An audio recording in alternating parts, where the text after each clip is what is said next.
Welcome back to Horror Recapped. In today's video, we're going to explore the 2006 horror film titled Slither. Beware, spoilers ahead. Watch out and take care. We start off by watching what seems to be a huge asteroid flying towards Earth. As it gets closer, we meet Bill, who was on traffic patrol with his partner. The asteroid breaks up as it enters the Earth's atmosphere, and it ends up being a small rock that falls to the ground behind Bill's patrol car. As it starts to pulsate, the title screen pops up, and we flash forward to the next morning in the middle of town. The town is full of weird characters that all seem to function well together. We see the mayor, who is just a ray of sunshine, and Starla, who is a teacher at the local high school. She is in the middle of teaching evolution to her students, but most of them seem a little distracted by her beauty. After school, Grant pops up to bring his wife, Starla, home. That night, Grant calls for Starla to come to bed, and the two of them start to get a little personal. When Starla tries to explain that she isn't really feeling it, Grant keeps trying, but eventually, he gets the hint. He throws on his clothes and heads out for a walk. He finds himself going to the local bar, where a riveting karaoke singer draws in a crowd. Soon, a woman named Brenda comes over and tells him that she has always had a thing for him. By the end of the night, the two of them end up stumbling through the woods drunkenly until they just can't keep their hands off each other. Grant eventually gains a conscience, but he spots the rock that fell earlier. When he goes to poke at it with a stick, he notices a trail of ooze leading away. As they follow it, they eventually find an oversized worm creature that shoots a dart into Grant. The dart burrows into his torso, and it makes his way to his brain where it takes over his body. As Brenda checks on him, Grant shoots upright and gets to his feet. After he looks around for a moment, he stumbles back to his car, then drives home where he grabs all of the meat out of the fridge. In the morning, Starla wakes up to her alarm, and she sees that Grant's truck is in the driveway. Grant, on the other hand, has made a nest of leaves in the garage. When he hears music coming from inside, he goes to investigate and finds Starla waiting to make up for the night before. As she apologizes, Grant starts to realize that she is his mate. After she takes off his shirt, she notices the hole that the dartworm made in his chest, but he plays it off like it's just a bug bite. Later at school, Starla clearly had a good morning, and other teachers start to take notice. She tells her coworker that she sensed a real change in Grant, and we see that Grant's appetite has definitely changed. Grant is at the grocery store, and he goes straight to the meat counter where he buys a truckload of meat. Back at home that evening, Starla notices that Grant has padlocked the garage door, but he plays it off like there's a surprise for her in there. After she walks off, something starts to burrow around inside of Grant, and he goes outside to handle it. He spots a local dog, and we hear the dog whimper as the screen fades to black.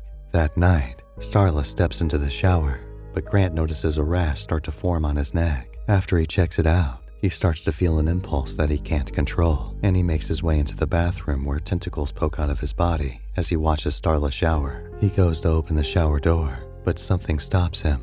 After her shower, Starla heads to a local hoedown with Grant, and Bill takes notice of her from the bar. Back at Brenda's house, she hears a knock at the door, and she finds Grant there waiting to make love with her. While he's handling his impulses there, Bill and Starla meet up on the porch where they catch up on things. When things start to get a little awkward, they head inside to listen to the mayor's speech. As we listen to his speech, we see Grant show his tentacles, and he holds Brenda down as his tentacles make their way into Brenda's stomach.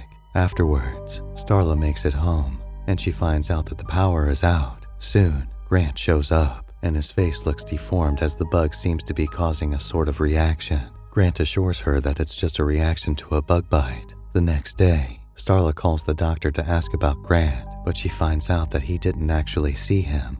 That night, Grant gathers meat and takes it to a barn that he's holding Brenda hostage in. It turns out that she's pregnant all of a sudden, and she chows down on the meat he brings her. Back at the house, Bill pulls up to Starla's house looking for Grant, and he tries to say that they want to ask him about Brenda, who was missing. When Starla finds out that people saw Grant go into Brenda's house, she breaks the padlock off the garage door and goes inside. She finds carcasses of dead animals all over the place, and she goes back upstairs to call Bill. After she leaves a message, Grant shows up at the window, and he is not himself. After he gets inside, he starts to tentacle her, but Bill shows back up with other officers in time to stop him. Grant runs out the back door, and they lose him. 3 days later, they are still searching for Grant, and they answer a call about an animal attack on a farm at the edge of town. They deduce which farm Grant should hit next, and they all head out to wait at the farm for the night. As they leave, Starla shows up to say she's coming along, and Bill ends up realizing he has no choice but to take her. At the next farm, we meet Kylie, who is tired of her hick family, but they welcome the police all the same. The police and hunters head into the field to set up where they'll wait for Grant. By night, they are swapping old stories, but that's interrupted as the creature that Grant is now shows up. Then Starla walks out to talk to him. After Grant slices a hunter in half, they all chase after Grant in the woods. When they find a barn that reeks of a terrible stench, they go inside to find Brenda, who is the size of a semi.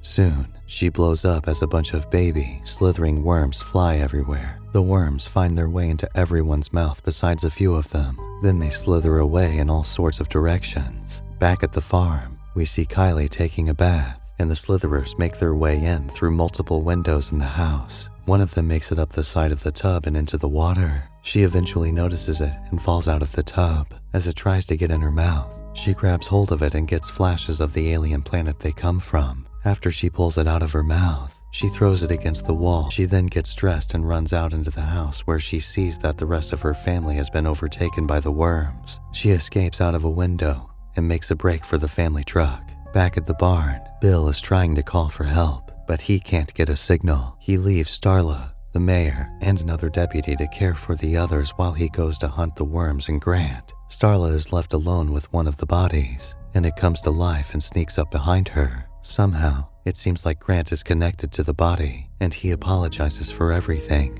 Soon, the other bodies come to as well. Kylie notices her family coming back to life as she hides in the truck still also. At the barn, one of them spits some sort of acid onto the deputy, who ends up bloating up and dying. When one of the bodies comes after Starla and we see the worm wiggling around in his brain, Bill makes it back to the farm, where he saves Kylie just in time, and the two of them leave the farm as more worm-controlled people arrive. Just as they get back to Bill's patrol car, they look up just in time to see the mayor and Starla escape their pursuers. He picks them up, and they head for town. On the way, Bill radios the secretary at the station to get the CDC on the phone, but after she hangs up, the worms make it to her.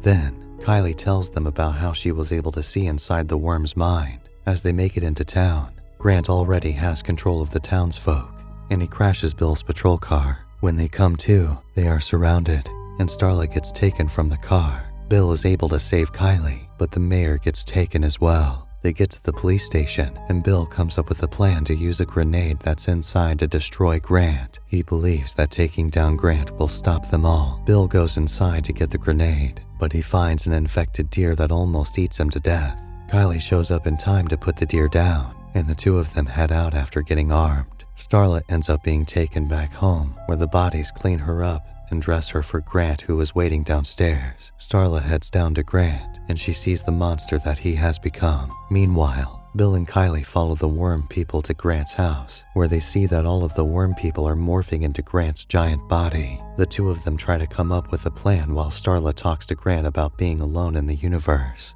As she begins to connect with the head worm inside, she grabs a sharp brush that she brought down. This infuriates the rest of the worm people, and Bill and Kylie decide it's time to save Starla. When Bill gets inside, he gets ready to throw the grenade, but Grant knocks him outside where it blows up in the pool. Finally, Grant plugs his tentacle into Bill, but he redirects one of them to the propane tank, which fills him up with propane. Starla then takes Bill's gun, which blows him up, and severs the connection to the worm people. After the blood and guts settle, the three survivors make their way past all of the dead townsfolk to head for the safety of a nearby town. Slither is a perfect mix of gore, horror, comedy, and sci-fi that is missing in modern horror. It's definitely a category all to itself, and it's pure entertainment at its finest. If you've enjoyed this recap, please like and subscribe to the channel.